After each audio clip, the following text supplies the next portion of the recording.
யோபு என்பவர் பைபிளில் உள்ள ஓர் முக்கியமான நபராவார்.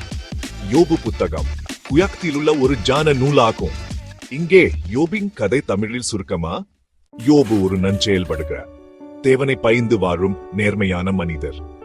அவர் ஷயாவ்லியனாவும் செல்வந்தராகவும் இருந்தார். அவருக்கு 10 குழந்தைகள், 7 மகன்கள், 3 மகன்கள் மற்றும் அதிகமான கால்நடைகள் இருந்த.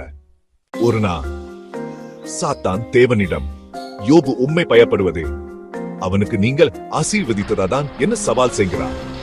தேவன் யோபின் விசுவாசத்தை சோதிக்க அனுமதிக்கிறார். யோபு தனது செல்வத்தையும் மாடுகளையும் பணியாளர்களையும் இழக்கிறார்.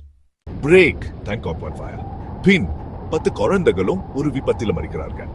கடைசியா யோபு தன்னை தாங்க முடியாத நோயால் பாதிக்கப்படுகிறார்.